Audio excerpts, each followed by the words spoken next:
आपने वो भी नानी सुना जाएंगी? होगा। आपको ये सब सुनाई ही नहीं दे रहा। अरे प्रियंका जी, नानी जाएंगी क्या? आपको सुनाई नहीं दे रहा ये सब सर? उनकी नानी जा पाएंगी अभी वो राम मंदिर के मुझे दर्शन करने बताइए, के लिए? नरेश अग्रवाल को आप निकालेंगे क्या? आप नरेश अग्रवाल को निकाल पाएंगे क्या? नानी का क्या प्रियंका जी, ये तो मैं ओपी सुधांशु जी से राजभर को पूछ निकालेंगे लूंगा, क्या? क्या जितेंद्र नानी वाली मांझी को बात निकालेंगे अरविंद क्या? केजरीवाल जी ने कही? हाँ या ना बता दीजिए, इतना बता दीजिए। फिर मैं सुधांशु त्रिवेदी जी से पूछता हूँ कि वो जीतन राम मांझी पे क्या कार्रवाई करेंगे। वो वैसे ओपी राजभर नहीं, संजय निषाद है वो, जो जिसने उन्हें कहा था राम के बारे में आपत्तिजनक टिप्पणी। और जो आपने नरेश अग्रवाल जी की बात पूछी, वो भी मैं सुधांशु जी से पूछूंगा। सुधांशु जी, तीनों सवालों के जवाब नानी जी ने क्या कहा था प्रियंका जी बता दीजिए, और क्या ये अरविंद केजरीवाल जी का बयान है या नहीं है, ये भी साफ कर दीजिए। दीपक जी, मुझे लगता है कि एक बहुत पॉजिटिव एटमॉस्फेयर चल रहा है, सब साथ चल रहे हैं, तो ये फालतू में आप लोग नानी साथ चलेगी कि नहीं, ये बताओ ना। कुछ नेगेटिविटी फैलाने की कोशिश मत कीजिए। इतने प्योर, अरविंद केजरीवाल जी अकेले जाएंगे, नानी नहीं जाएगी क्या? सब जाएंगे, आप टेंशन मत लीजिए। एक मिनट, क्या वो अरविंद केजरीवाल जी का बयान था नानी वाला या नहीं था? सिर्फ इतना बता दीजिए, क्या ये अरविंद केजरीवाल का बयान था नानी वाला या नहीं था? सिर्फ इतना बता दीजिए। क्या बीजेपी वाले अरविंद केजरीवाल जी को गलत कोट कर रहे हैं? अगर गलत कोट कर रहे हैं तो ये बता दीजिए। आउट ऑफ कंटेक्स्ट कोट कर रहे हैं तो ये बता दीजिए। दीपक जी, अरविंद केजरीवाल बिल्कुल आउट ऑफ कॉन्टेक्स्ट कोट कर रहे हो। कल अरविंद केजरीवाल जी का बयान ये था, वो सह परिवार, उनके पेरेंट्स भी बहुत एक्साइटेड है राम मंदिर जाने के लिए। मतलब पेरेंट्स के साथ में, ये अच्छी बात है। बच्चों और माँ बाप के साथ राम मंदिर जाना, सब जाएंगे। आप एक बात को कांग्रेस का कैसे करेंगे? अभी वो तो बीजेपी का पॉजिटिव एटमॉस्फेयर है सर। आप तो इतने मच्योर, देखिए आप तो इतने मच्योर वक्ता लग रहे हैं, तो मच्योरिटी से बात कीजिए, सुनिए, तो खराब मत कीजिए उस माहौल को।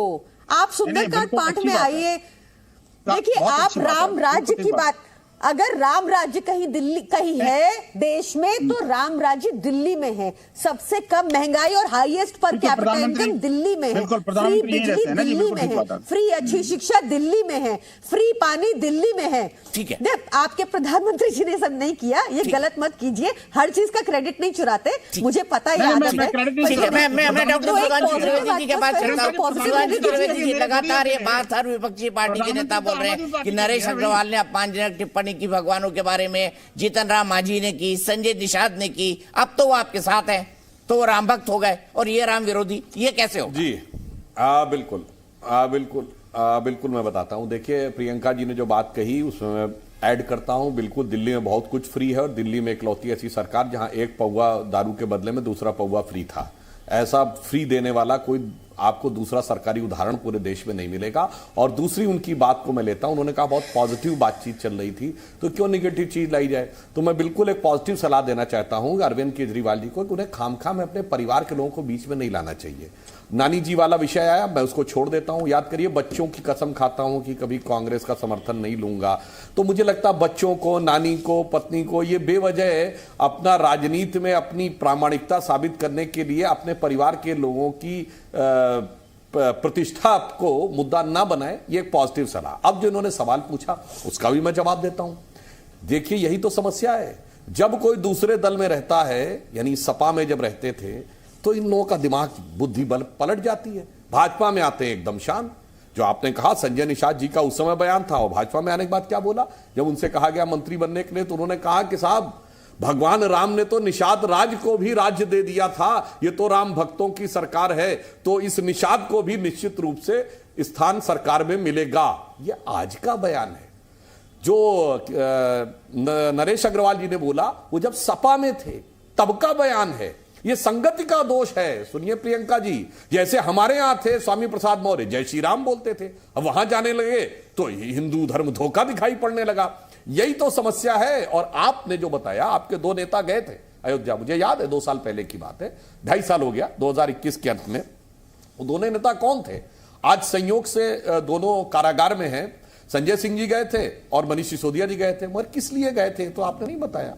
अखिलेश यादव जी के साथ चुनावी गठबंधन के लिए गए थे, क्योंकि जिस समय की उनकी अयोध्या की तस्वीर है उसी समय अखिलेश यादव के साथ मिलते। ठीक है, अखिलेश यादव जी ने उनको भाव नहीं दिया और चुनावी गठबंधन नहीं हुआ, पर उस समय तक तो आप पे ऊपर ये शराब घोटाला और ये 2.5 साल पहले भ्रष्टाचार का नहीं लगा था। तो फिर वो ये बताइए, समाजवादी पार्टी में कौन सा गुण देखकर मुझे चाहिए जन लोकपाल, भ्रष्टाचार के खिलाफ, नई राजनीति करने वाले और परिवारवाद के खिलाफ बोलने वाले लोग किस आधार पर सपा से गठबंधन करने गए थे? यही होता है कि एक चेहरा कुछ और दिखाने का और दूसरा चेहरा और, पर अब चेहरे पे चेहरे लगाते हुए इतने चेहरे सामने आ गए हैं कि अब किसी भी चेहरे की हकीकत छुपना मुश्किल हो गया है। इसीलिए मैं कहता हूं, जो नेता भाजपा में आ जाता है उसकी सद्बुद्धि आ जाती है। हमारे यहां तो कहा गया है कि कहा जाता महर्षि वाल्मीकि पहले एक जनश्रुति के अनुसार पहले तो वो आपराधिक कार्य करते थे, फिर उनकी सद्बुद्धि आई और इतने बड़े ऋषि बने कि उन्होंने रामायण महाकाव्य लिख दिया। हमारे कहा गया उल्टा नाम जपत जग जाना, वाल्मीकि भय ब्रह्म समाना, ब्रह्म समान हो गए। मगर यही है हमारे इन आप लोगों के साथ क्या होता है कि जो रहीम का दोहा है, कदली सीप भुजंग मुख स्वाति एक गुण तीन, जैसी संगति बैठिए वैसे ही गुण दीन। इसका अर्थ यह हुआ, स्वाति नक्षत्र के पवित्र पानी की बूंद आकाश से गिरती है, अगर कदली फल में गिरती है तो कपूर बनती है, सीप में गिरती है तो मोती बनती है, और भुजंग मुख यानी सांप के मुंह में गिरती है तो जहर बनती है। तो वो है कि वही जो नेता आप जिनको कोट करती है, हमारी संगत में आने के बाद अगर किसी ने कभी कुछ बोला हो तो बताइए। बस ये हमारी संगत से उधर जाते ही वो कुसंग का ज्वर इतना भयानक होता है कि वो उनके स्वर पर दिखाई पड़ने लगता है।